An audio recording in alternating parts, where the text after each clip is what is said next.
Question number 7 है, when divided by 7 the number 661 leaves a remainder of 3 and 4779 leaves a remainder of 5. Without calculating, can you say that remainders that following expressing will leave when divided by 7? Show the solution both algebraic and visually. So यहाँ पे ये कह रहा है question में कि जो number है 661 को जब हम 7 से डिवाइड करेंगे तो हमें रिमाइंडर मिलेगा 3 एंड देन अगर हम 4779 को 7 से डिवाइड करेंगे तो हमें रिमाइंडर मिलेगा 5.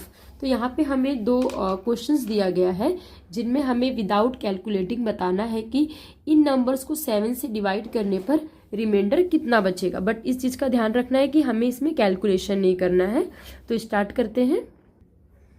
तो यहाँ पे जैसा कि लिखा है कि जो 661 है जब हम उसे 7 से डिवाइड कर रहे हैं तो यहाँ पे रिमाइंडर 3 बच रहा है. तो इसके अकॉर्डिंग हम ऐसे लिख सकते हैं कि जो हमारा 661 है जब हम उसे 7 से डिवाइड कर रहे हैं तो 3 रिमाइंडर बच रहा है.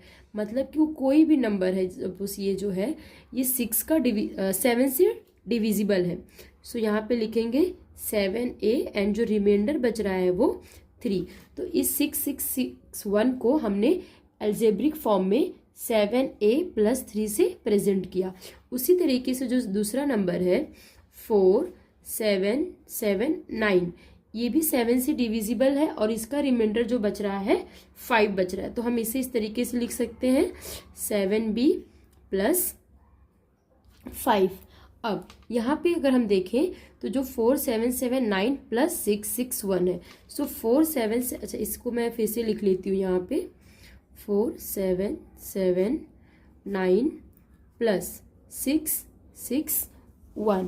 सो जो हमारा ये 4779 है इसके लिए हम लोग लिखेंगे यहाँ पे 7b + 5 और यहाँ का प्लस 661 के लिए हम लिखेंगे 7a + 3. तो यहाँ पे मैं लिख रही हूँ 7a + 3. अगेन अगर हम यहाँ पे देखें तो ये जो 7b और 7a में से अगर मैं 7 कॉमन लेती हूँ तो यहाँ पे मुझे मिलता है b + a एंड 5 + 3 जो मिलेगा हमें 8 मिलेगा बराबर. अब अगर हम देखें कि एक नंबर है जो कि 7 से मल्टीप्लाई हो रहा है तो यहाँ पे b और a की वैल्यू कुछ भी अगर हम रखेंगे वो एंड में 7 से मल्टीप्लाई होगा. इसका मतलब है कि वो 7 से फुल्ली डिविजिबल हो जाएगा. एंड ये जो 8 है जब हम 8 को 7 से डिवाइड करेंगे तो हमें रिमाइंडर 1 मिलेगा. तो हम इस तरीके से भी दिखा सकते हैं कि जब हम इसे 7 से डिवाइड करेंगे एंड जब हम इसे 7 से डिवाइड करेंगे तो यहाँ पे तो ये पूरा डिवाइड हो जाएगा बिकॉज ये 7 का मल्टीपल है. लेकिन ये वाला जो टर्म है 8/7 यहाँ पे जब हम 8 को 7 से डिवाइड करेंगे तो जो हमें रिमाइंडर मिलेगा यहाँ पे 1 मिलेगा. तो यहाँ पे हम इजीली लिख सकते हैं कि जो हमारा रिमाइंडर है वो 1. सो यहाँ पे हम लिख देंगे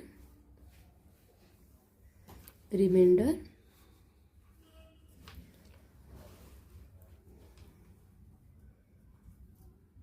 1. सो इस तरीके से जो फर्स्ट वाला था उसमें हमें मिल गया रिमाइंडर 1. इसी तरीके से जो सेकंड वाला है हम इसे भी सॉल्व करेंगे.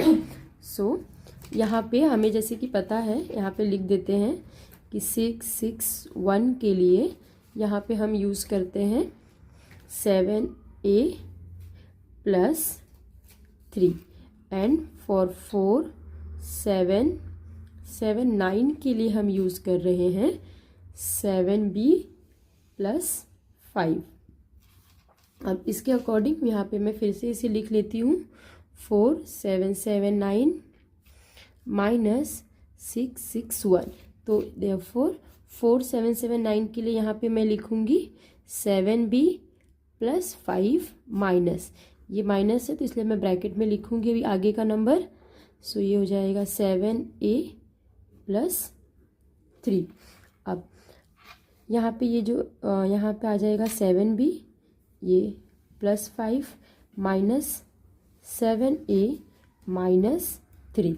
अगेन अगर मैं 7 इसे लिख लेती हूँ 7b - 7a + 5 - 3।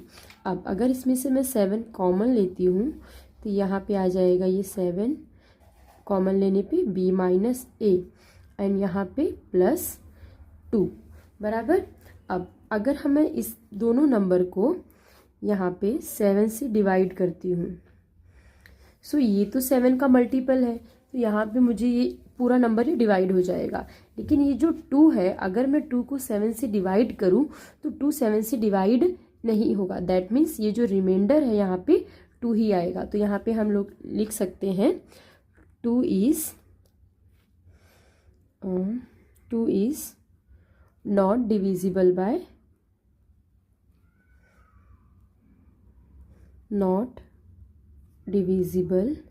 by 7। Therefore यहाँ पे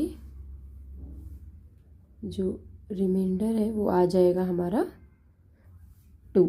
सो इस तरीके से यहाँ पे रिमाइंडर 2 आ गया एंड ये वाले फर्स्ट वाले में रिमाइंडर 1 आया।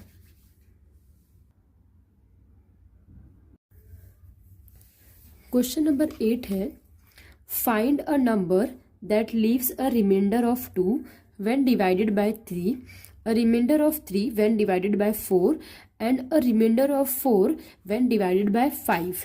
What is the smallest such number? Can you give a simple explanation of why it is the smallest? So एक यहाँ पे नंबर है जिसे हम जब 3 से डिवाइड करते हैं तो हमें रिमाइंडर 2 मिलता है। उसी तरीके से उसी सेम नंबर को जब हम 4 से डिवाइड करते हैं तो हमें रिमाइंडर 3 मिलता है। अगेन अगर हम उसी नंबर को 5 से डिवाइड करते हैं तो हमें यहाँ पे रिमाइंडर 4 मिलता है। तो हमें पता करना है कि वो नंबर कौन सा है एंड वो सबसे छोटा क्यों। तो हम यहाँ पे सबसे पहले लिखेंगे let the number be x। तो उस नंबर को हमने यहाँ पे x अज्यूम किया। तो फर्स्ट कंडीशन के अकॉर्डिंग x इक्वल टू क्या होगा, जो नंबर है वो 3 से डिवाइड कर रहे हैं हम और रिमाइंडर 2 बच रहा है। दैट मीन्स वो 3 का मल्टीपल है और रिमाइंडर 2। उसी तरीके से अगेन हम उस नंबर को 4 से डिवाइड कर रहे हैं तो ये 4b एंड यहाँ पे हमें यहाँ पे रिमाइंडर मिल रहा है 3 का। नेक्स्ट हम उसी सेम नंबर को 5 से डिवाइड कर रहे हैं तो यहाँ पे मैं ले रही हूँ 5c प्लस यहाँ पे हमें रिमाइंडर मिल रहा है 4 का। सो नेक्स्ट स्टेप में हम क्या करेंगे, इस x इक्वल टू ये जो 2 है 2 को हम लिख सकते हैं 3 माइनस 1। तो यहाँ पे 3a प्लस 3 माइनस 1। उसी तरीके से यहाँ पे ये 4b as it is and 3 को हम लिखेंगे 4 माइनस 1 एंड अगेन ये 5c as it is plus 4 को हम लिखेंगे 5 माइनस 1।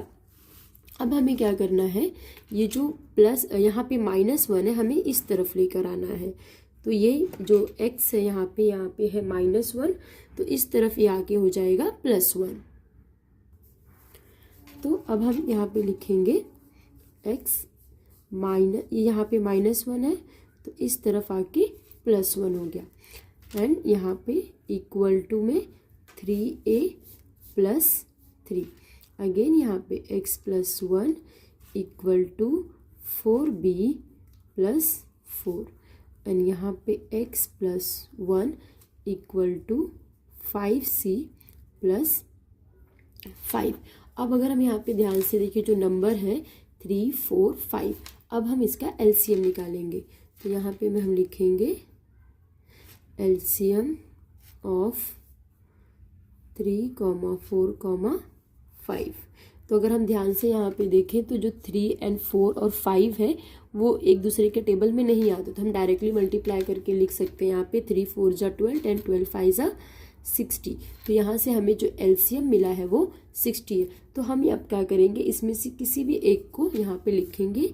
सपोज यहाँ पे मैं लिखती हूँ x plus 1 equal to 3a plus 3 बराबर।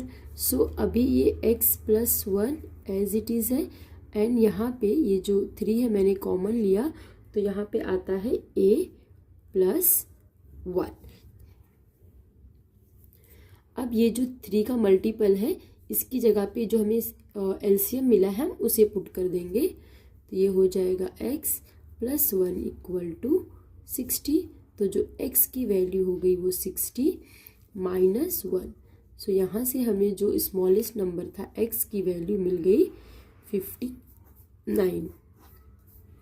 सो इस तरीके से क्वेश्चन नंबर 8 कंप्लीट।